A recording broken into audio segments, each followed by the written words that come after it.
사무엘하 9장. 하루는 다윗이 물었다. 사울의 집안에 살아남은 사람이 있느냐? 요나단을 보아서라도 남아있는 자손이 있으면 잘 보살펴주고 싶구나. 마침 사울의 집안에서 종노릇하는 시바라는 사람이 있어서 사람들이 그를 불러 다윗에게로 데리고 왔다. 왕이 그에게 내가 시바냐? 하고 물으니 그러합니다. 하고 그가 대답하였다. 왕이 물었다. 사울의 집안에 남은 사람이 없느냐? 있으면 내가 하나님의 은총을 그에게 베풀어주고 싶다. 그러자 시바가 왕에게 대답하였다. 요나단의 아들이 하나 남아 있습니다. 두 다리를 접니다. 왕이 그에게 물었다. 그는 지금 어디에 있느냐? 시바가 왕에게 대답하였다. 그는 지금 로드발에 있는 암미엘의 아들 마길의 집에서 삽니다. 다윗 왕이 사람을 보내어서 로드발에 있는 암미엘의 아들 마길의 집에서 그를 데려왔다. 사울의 손자이며 요나단의 아들인 무비보셋은 다윗에게 와서 엎드려 절하였다. 다윗이 내가 무비보셋이냐? 하고 물었다. 그가 대답하였다. 예, 임금님의 종 무비보셋입니다. 다윗이 그에게 말하였다. 겁낼 것 없다. 내가 너의 아버지 요나단을 생각해서 내게 은총을 베풀어주고 싶다. 너의 할아버지 사울 임금님께서 가지고 계시던 토지를 너에게 모두 돌려주겠다. 그리고 너는 언제나 나의 식탁에서 함께 먹도록 하여라. 무비보셋이 엎드려 아뢰었다.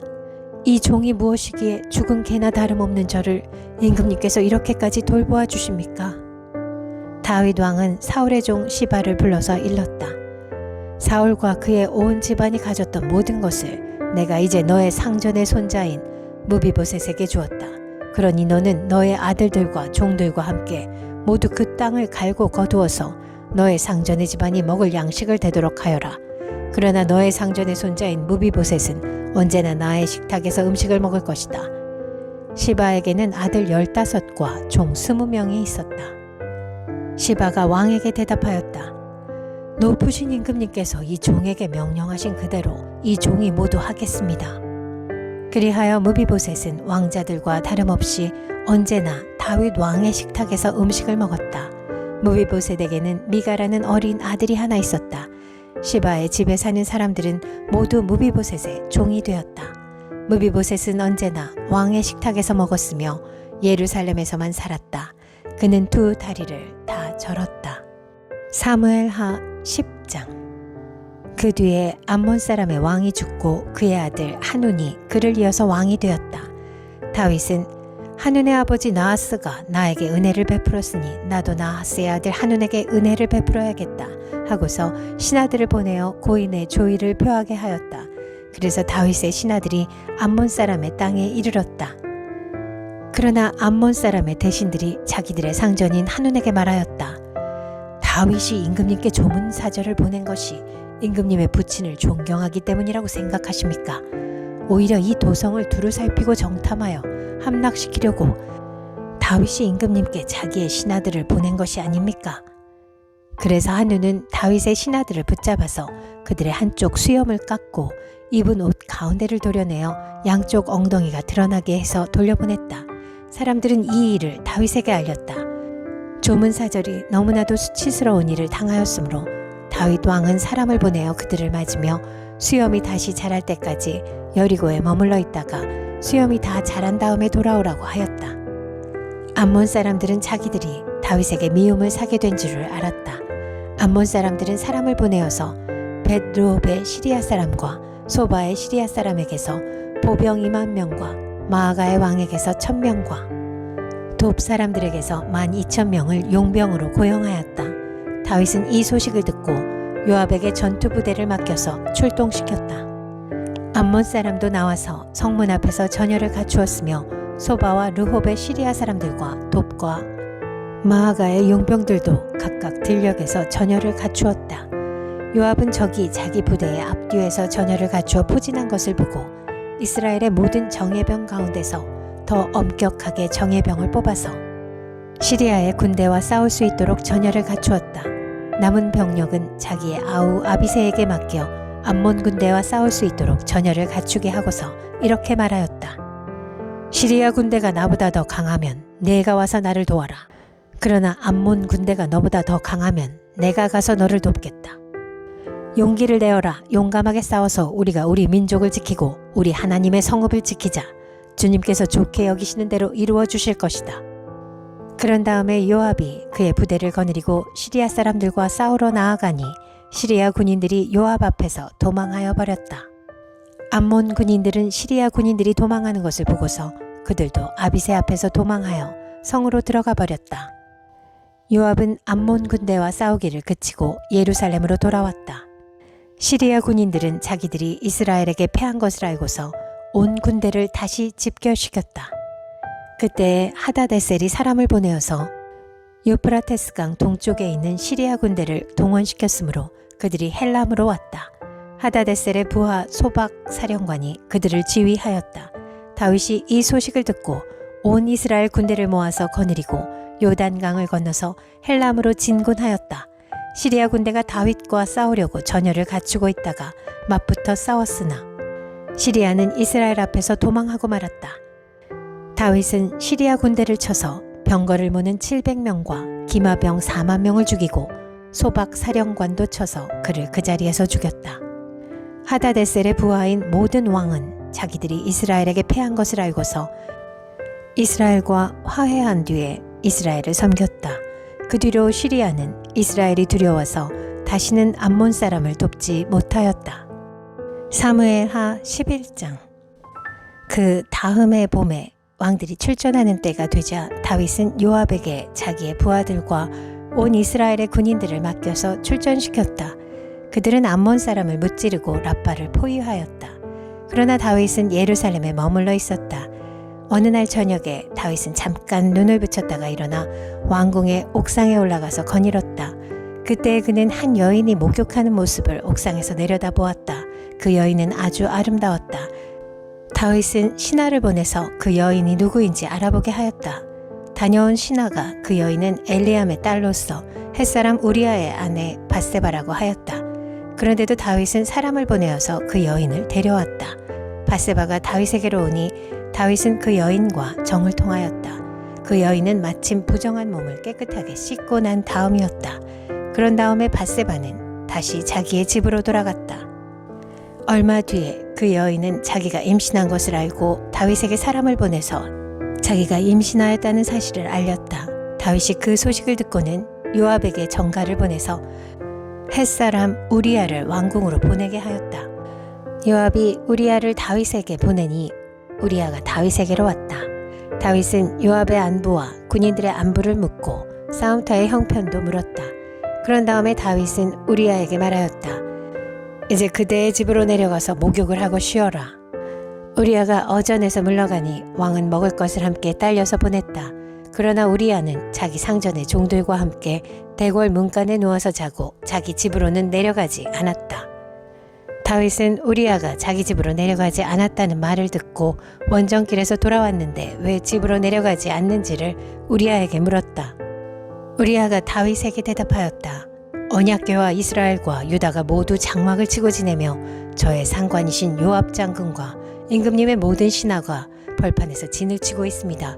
그런데 어찌 저만 홀로 집으로 들어가서 먹고 마시고 나의 아내와 잠자리를 같이 할 수 있겠습니까? 임금님이 확실히 살아계심과 또 임금님의 생명을 걸고 맹세합니다. 그런 일은 제가 하지 않겠습니다. 다윗이 우리아에게 말하였다. 그렇다면 오늘은 날도 저물었으니 여기에서 지내도록 하여라. 그러나 내일은 내가 너를 보내겠다. 그리하여 우리아는 그날 밤을 예루살렘에서 묵었다. 그 다음 날 다윗이 그를 불러다가 자기 앞에서 먹고 마시고 취하게 하였다. 그러나 저녁 때에 그는 여전히 왕의 신하들과 함께 잠자리에 들고 자기 집으로는 내려가지 않았다. 다음 날 아침에 다윗은 요압에게 편지를 써서 우리아의 편에 보냈다. 다윗은 그 편지에 다음과 같이 썼다. 너희는 우리아를 전투가 가장 치열한 전선으로 앞세우고 나아갔다가 너희만 그의 뒤로 물러나서 그가 맞아서 죽게 하여라. 요압은 적의 성을 포위하고 있다가 자기가 알고 있는 대로 적의 저항 세력이 가장 강한 곳에 우리아를 배치하였다. 그 성의 사람들이 나가서 요압의 군인들과 싸우는 동안에 다윗의 부하들 쪽에서 군인 몇 사람이 쓰러져서 죽었고 그때 햇사람 우리아도 전사하였다. 요압이 다윗에게 사람을 보내서 전쟁의 상황을 모두 전하였다. 요압은 전령에게 이렇게 지시하였다. 내가 이번 전쟁의 상황을 모두 임금님께 말씀드리고 났을 때 임금님이 화를 내시며 내게 말씀하시기를 너희가 왜 그토록 성에 가까이 가서 싸웠느냐? 적의 성벽 위에서 적병들이 활을 쏠 줄도 몰랐단 말이냐? 여룻베셋의 아들 아비멜렉을 누가 쳐서 죽였느냐? 어떤 여자가 성벽 위에서 그의 머리 위로 맷돌 윗짝을 던져서 그가 벳베스에서 죽지 않았느냐? 그런 것을 알면서 너희가 무엇 때문에 그토록 성벽에 가까이 갔느냐? 하시면 너는 임금님의 부하 햇사람 우리아도 죽었습니다. 하고 대답하여라. 전령이 떠나 다윗에게 이르러서 요압이 심부름을 보내면서 일러준 말을 모두 전하였다. 전령은 다윗에게 이렇게 말하였다. 우리의 적은 우리보다 강하였습니다. 적이 우리와 싸우려고 평지로 나왔으나 우리는 적들을 성 안으로 밀어넣으려고 성문 가까이까지 적들을 밀어붙였습니다. 그때 성벽 위에 있는 적들이 임금님의 부하들에게 활을 쏘았습니다. 그래서 임금님의 부하들 가운데서 몇 사람이 죽었고 임금님의 부하인 햇사람 우리아도 죽었습니다. 그러자 다윗이 전령에게 말하였다. 너는 요압에게 칼은 이 편도 죽이고 저 편도 죽이기 마련이니 이번 일로 조금도 걱정하지 말라고 전하여라. 오히려 그 성을 계속 맹렬히 공격하여서 무너뜨리라고 전하여 요압이 용기를 잃지 않도록 하여라. 우리아의 아내는 우리아가 죽었다는 소식을 듣자 자기의 남편을 생각하여 슬피 울었다. 애도하는 기간이 지나니 다윗이 사람을 보내어서 그 여인을 왕궁으로 데려왔다. 그 여인은 이렇게 하여서 다윗의 아내가 되었고 그들 사이에서 아들이 태어났다. 그러나 주님께서 보시기에 다윗이 한 이번 일은 아주 악하였다. 사무엘하 12장. 주님께서 예언자 나단을 다윗에게 보내셨다. 나단은 다윗을 찾아와서 이런 이야기를 하였다.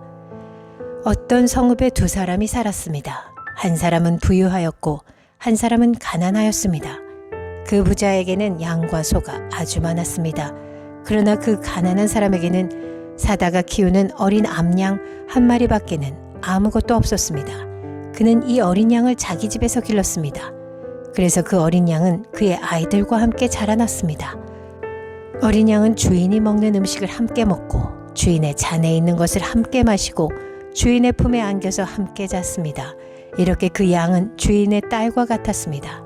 그런데 그 부자에게 나그네 한 사람이 찾아왔습니다.